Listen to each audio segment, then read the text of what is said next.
जिस शब्द से किसी काम का करना या होना प्रकट हो उसे क्रिया कहते हैं। जिस काम से हमें पता चलता है कि वो काम हो रहा है या वो काम हम कर रहे हैं उसे हम क्या कहते हैं बच्चों? क्रिया कहते हैं। जिन शब्दों से किसी कार्य को करने का पता चलता है उस शब्द को क्रिया कहते हैं। कोई भी वाक्य क्रिया के बिना पूरा नहीं हो सकता।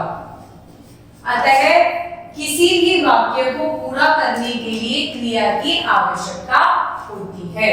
हमें कोई भी वाक्य अगर पूरा करना है तो हमें क्रिया उसके अंदर जरूर लगानी पड़ती है। कुछ क्रिया शब्द आइए पढ़ते हैं। पढ़ना,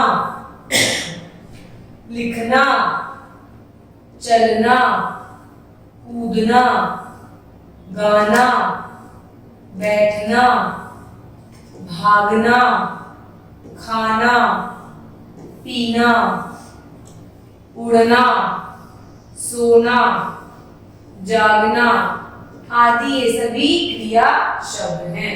इनमें पता तो चल रहा है कि कोई बैठा है तो काम तो कर रहा है, भाग रहा है तो काम हो रहा है, खा रहा है तो काम हो रहा है, सो रहा है तो भी काम हो रहा है।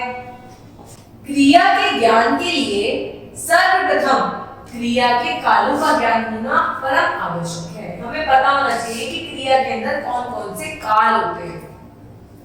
पहला होता है भूतकाल, दूसरा होता है वर्तमान काल, तीसरा होता है भविष्य काल। भूतकाल में क्या होता है?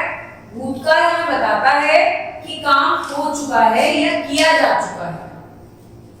वर्तमान काल हमें क्या बताता है? वर्तमान काल हमें बताता है कि काम हो रहा है या किया जा रहा है, मतलब प्रेजेंट में वो काम हो रहा है। भूतकाल का मतलब पास्ट में वो काम हो चुका है। भविष्य काल बताता है कि भविष्य काल हमें बताता है कि काम आने वाले समय में होगा या आने वाले समय में किया जाएगा। वो हमें क्या बताता है कि वो काम आने वाले टाइम में होगा, भविष्य में होगा।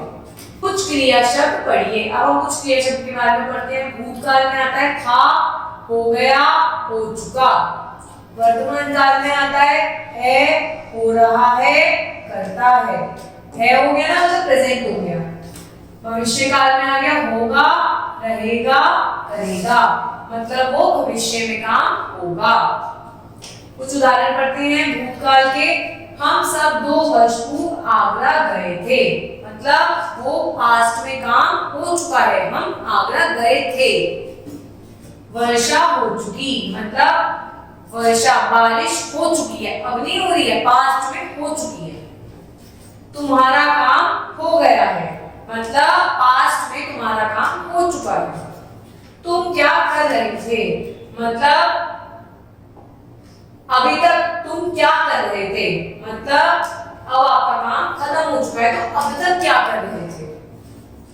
वर्तमान काल में आता है तुम क्या कर रहे हो, मतलब अब तुम क्या कर रहे हो।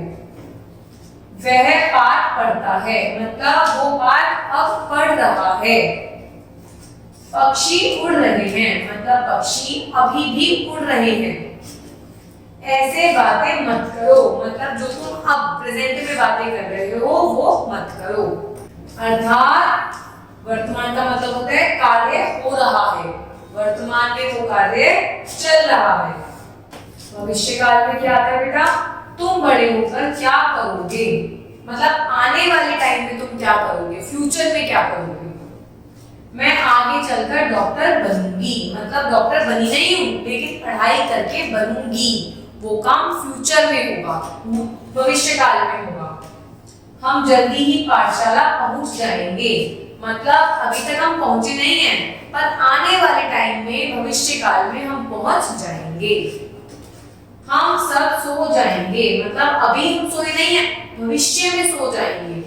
तो क्रिया आने वाले समय में, जो काम है वो आने वाले भविष्य काल में होगा। तो इस तरीके से हमारे कितने होते हैं क्रिया के काल? 3, भूतकाल, वर्तमान काल और भविष्य काल। बिना क्रिया के कोई भी हमारा वाक्य पूरा नहीं होता। किसी भी काम का करना या होना क्रिया कहलाती है।